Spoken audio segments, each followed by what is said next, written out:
नमस्कार मेरे सभी प्यारे भाइयों बहनों, पीताम्बरा एजुकेशन चैनल पर आपका बहुत बहुत स्वागत, वंदन, अभिनंदन। जी हाँ, आज सुपर टेट और सी टेट का ये टारगेट बैच जो स्टार्ट किया है, इसमें आप सभी को एनसीईआरटी के पाठ्यक्रम पर आधारित सारी की सारी चर्चाएं और कक्षाएं मिलेंगी। चलिए आज इसका जो टॉपिक है वो है परिवार का अर्थ और महत्व एवं परिभाषा। इस पर चर्चा करने चलते हैं। जिन भाई बहनों ने चैनल सब्सक्राइब नहीं किया वो सब्सक्राइब करें, लाइक करें, शेयर करें, हाँ कमेंट करना ना भूलें। चलिए बढ़ते हैं आज की कक्षा की तरफ। सबसे पहले देखिए परिवार का अर्थ या परिवार किसे कहते हैं। परिवार शब्द अंग्रेजी भाषा के फैमिली शब्द का हिंदी रूपांतर है। अंग्रेजी भाषा का फैमिली शब्द है, उसका ही हिंदी रूपांतर है। और लैटिन शब्द फैमिली और लैटिन भाषा के शब्द फैमुलस से निकला है। और फैमुलस शब्द का अर्थ एक ऐसा अर्थ से लगाया जाता है, शब्द से लगाया जाता है जिसमें माता पिता, बच्चे, नौकर, यहाँ तक कि दास भी शामिल किए जाते हैं। लेकिन वास्तव में इस शब्द का शाब्दिक अर्थ परिवार का वास्तविक अर्थ स्पष्ट नहीं होता, क्योंकि नौकर या दास एक परिवार के नहीं होते, इसलिए आज वर्तमान में ये परिभाषा ज़्यादा मान्य नहीं है। लेकिन अब परिभाषा के अनुसार तो यही है। जो इसके बाद देखिए पक्ष के आधार पर भी परिवार, पक्ष के आधार पर परिवार कितने प्रकार के होते हैं, क्वेश्चन आया है कई बार। पक्ष के आधार पर परिवार दो तरह के होते हैं। एक पक्षीय परिवार, वे परिवार जिनमें वंश परंपरा या तो पुरुष की तरफ से चलती है या फिर स्त्री की तरफ से चलती है, वो एक पक्षीय परिवार कहलाते हैं। उभयपक्षी परिवार, उभयपक्षी परिवार किसे कहते हैं। उभयपक्षी परिवार में वंश परंपरा स्त्री तथा पुरुष दोनों की तरफ से चलती है, उसे उभयपक्षी परिवार कहते हैं। ये पक्षी परिवार के दो प्रकार थे। परिवार में पति पत्नी की संख्या, विभिन्न पीढ़ियों के सदस्यों की संख्या, आवास, वंश परंपरा आदि आधारों पर भारतीय समाज में इसके अलग अलग रूप दिखाई देते हैं, जैसे एक विवाही, बहुविवाही परिवार अथवा विस्तृत, संयुक्त और मूल परिवार, या फिर अपन कह सकते हैं मातृवंशीय या पितृवंशीय परिवार, या फिर मातृस्थानिक, पितृस्थानिक अथवा मातृसत्तात्मक, पितृसत्तात्मक, उभयवंशी आदि परिवार देखने को मिलते हैं, जिनके बारे में हम आगे चर्चा करने वाले हैं। ठीक है, देखते हैं आगे क्या कुछ खास है आज। परिवार एक कामोवेश या सार्वभौमिक, स्थायी और सर्वकालिक संस्था है, अर्थात यह सभी कालों में चलती आई हुई है। यह स्त्री पुरुष के एवं संबंधों को सामाजिक स्वीकृति प्रदान करती है और संतान उत्पन्न करना और उनका पालन पोषण की व्यवस्था करना इसका कार्य है। और इस रूप में यह समाज को निरंतर बनाए रखने का कार्य करने वाली संस्था कौन है, परिवार है। ठीक है, इसके बाद देखिए सत्ता के आधार पर आप इसको नोट कर सकते हैं, स्क्रीनशॉट कर सकते हैं और अपने लिए नोट्स बना सकते हैं।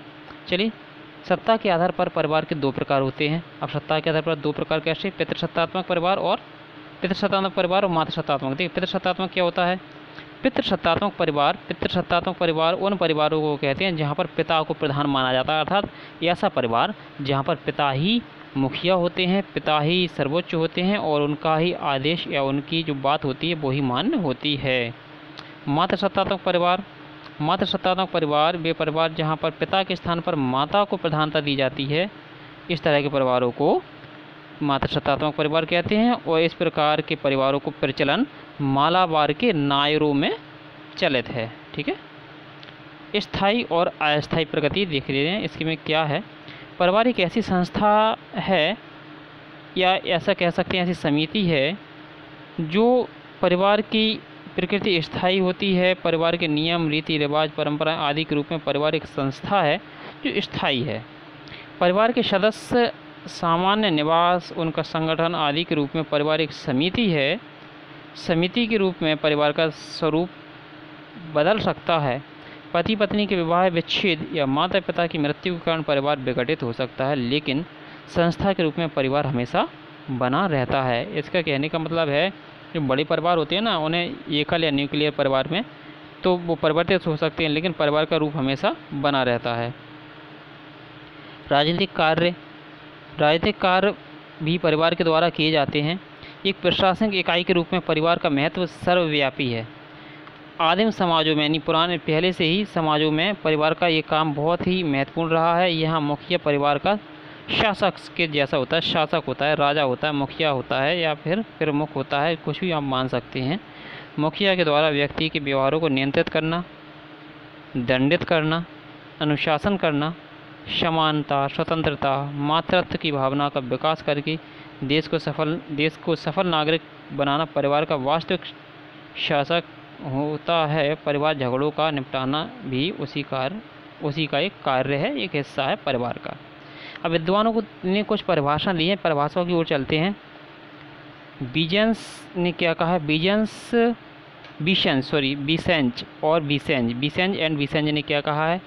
एक अर्थ में हम परिवार की परिभाषा में एक बच्चे सहित स्त्री और उसकी देखभाल के लिए पुरुष को ले सकते हैं। ये परिभाषा दी है बीसेंज एंड बीसेंज ने।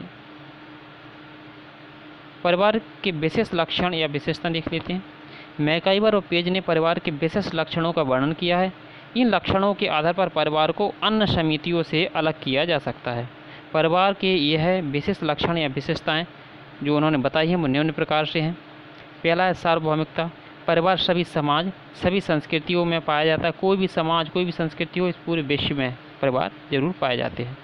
मानव परिवार में ही जन्म लेता है, लेकिन मृत्यु पर्यंत तक परिवार में ही वह रहता है। जन्म से आखिरी तक ये परिवार में ही रहता है। मैकाइवर और पेज के शब्दों में परिवार की परिभाषा ऐसा है। परिवार एक ऐसा समूह है जो यौन संबंधों के आधार पर परिभाषित किया जा सकता है। यह इतना छोटा और स्थायी है कि इसमें संतानोत्पत्ति एवं उसका पालन पोषण किया जा सकता है। ठीक है, ये मैकाइवर पेज के अनुसार थी। परिवार की विशेषताएं या लक्षण। परिवार बृहद यानी बड़े कार्यों को संपन्न करने वाली एक संस्था है। परिवार की विशेषताएं या लक्षण इस प्रकार हैं। पहला है परिवार की सामान्य विशेषता या लक्षण। मैकाइवर और पेज ने परिवार के निम्न लक्षण और विशेषताएं बताई हैं। यौन संबंधों के आधार पर यह संबंध केवल परिवार के विवाहित सदस्यों के बीच ही स्थापित होते हैं। विवाह के आधार पर परिवार को निम्न दो श्रेणियों में बांटा जा सकता है। एक विवाही परिवार वह परिवार होता है जिसमें केवल एक समय में एक पुरुष या फिर स्त्री वैवाहिक जीवन व्यतीत करते हैं। बहुविवाही परिवार ऐसा परिवार जिसमें एक पुरुष के साथ कई स्त्रियों या कई स्त्रियों के साथ कई पुरुषों का वैवाहिक जीवन व्यतीत किया जा सकता है। इस प्रकार इन्हें दो भागों में बांट सकता है, बहुपत्नी विवाही परिवार और बहुपति विवाही परिवार। शिक्षणात्मक कार्य परिवार के क्या होते हैं? परिवार एक बच्चे के जीवन पर बहुत अधिक प्रभाव पड़ता है। परिवार में बच्चा जन्म से ही अपने माता पिता और परिवार के अन्य सदस्यों से अनेक बातें सीखता है।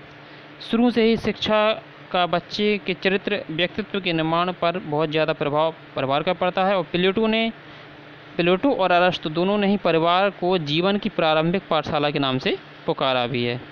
शिक्षणात्मक कार्य के बारे में और क्या कहा? ये कहा है कि परिवार बच्चे के जीवन पर बहुत अधिक प्रभाव पड़ता है। D.N. मजूमदार के अनुसार परिवार ऐसे व्यक्तियों का समूह होता है जो एक ही छत के नीचे रहते हैं, रक्त से संबंधित होते हैं और स्थान, स्वार्थ, पारिवारिक आपसी आदान प्रदान के आधार पर एक किस्म की चेतना का अनुभव भी करते हैं।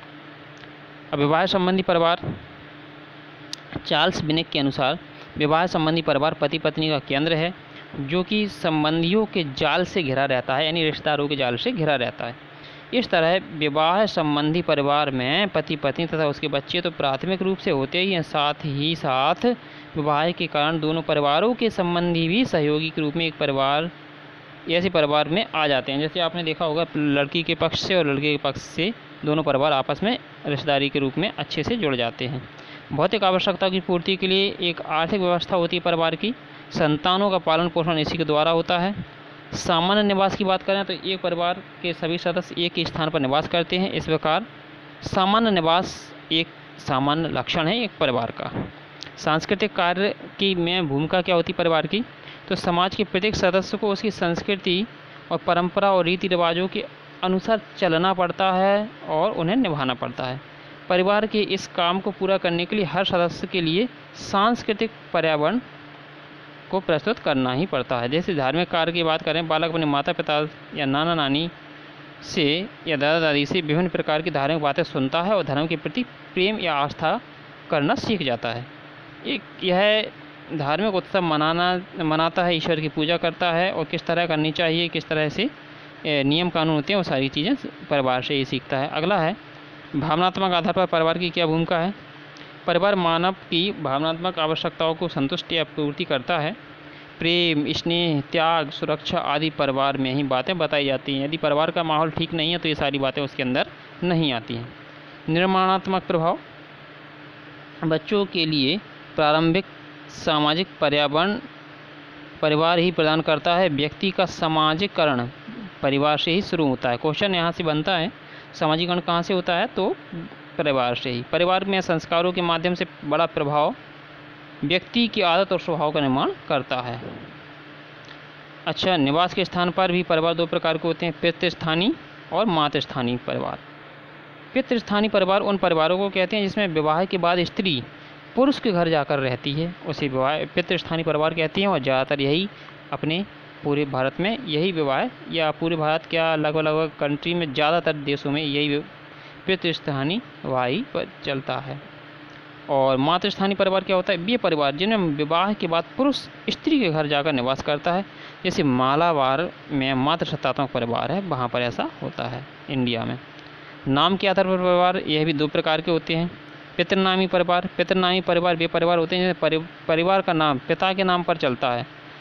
पितृसत्तात्मक, पितृवंशीय और पितृस्थानीय परिवार पितृनामी परिवार होते हैं। ये प्रकार हैं। मातृनामी परिवार जो मातृनामी परिवार में पे परिवार होते हैं जिनमें माता के नाम से ही सारी चीज़ें चलती हैं।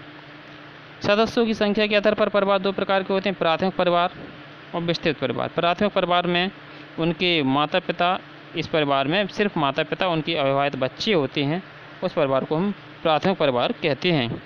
विस्तृत परिवार की बात करते हैं तो विस्तृत परिवार इस परिवार में एक वंश के सभी भाई बहन, पत्नियां, लड़के, बच्चे, उनकी बहनें, माता पिता, ये सब साथ में रहते हैं।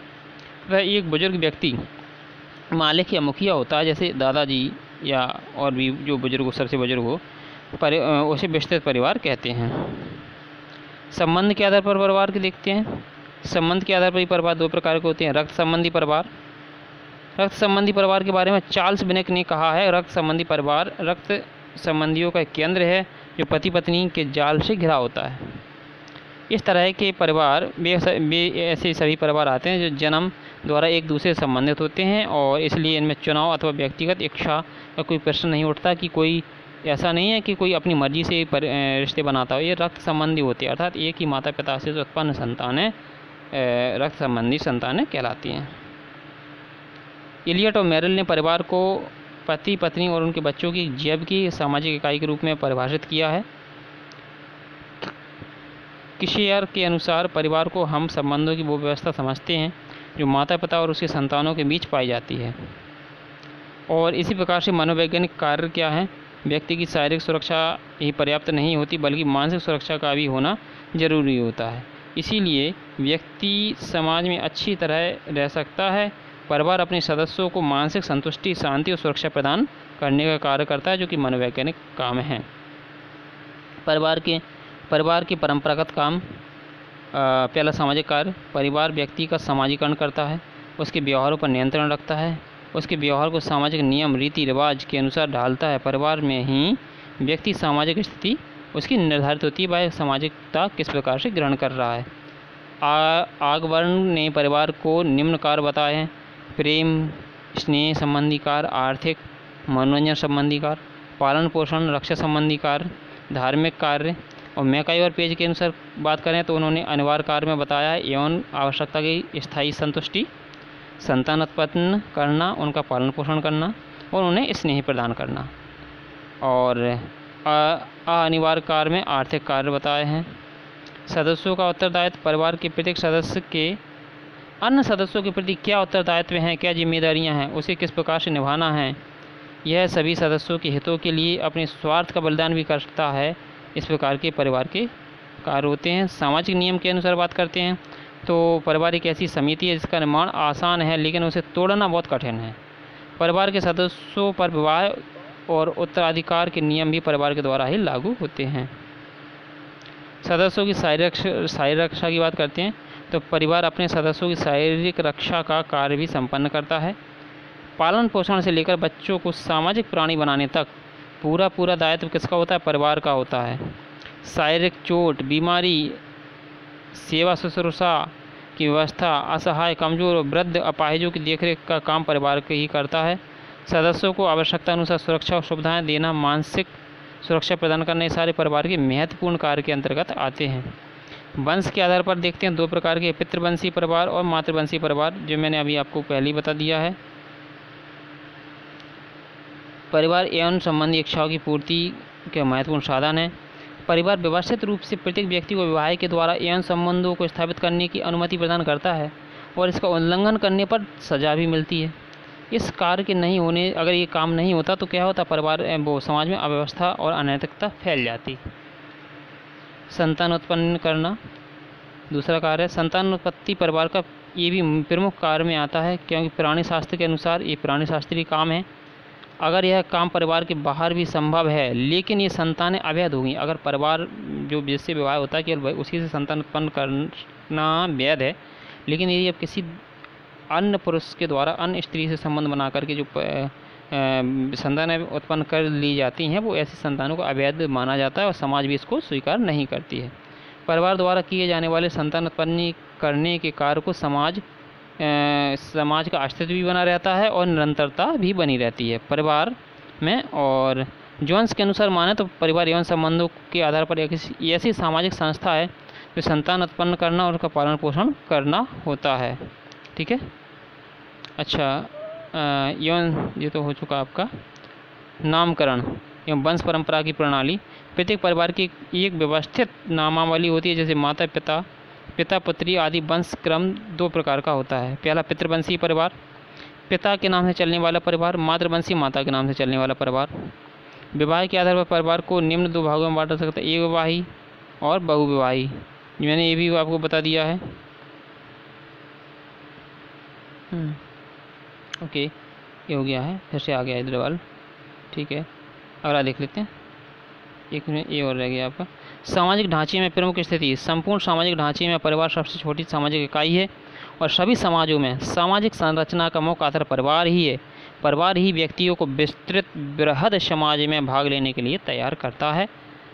आशा उम्मीद करते हैं आपको इससे जानकारी अच्छी लगी होगी और मिलते हैं नेक्स्ट वीडियो में। तब तक के लिए अपने चैनल को सब्सक्राइब करें, शेयर करें, लाइक करें और हाँ, कमेंट करना ना भूलें। मिलते हैं नेक्स्ट वीडियो में, तब तक के लिए thank you watching for this video. Bye bye.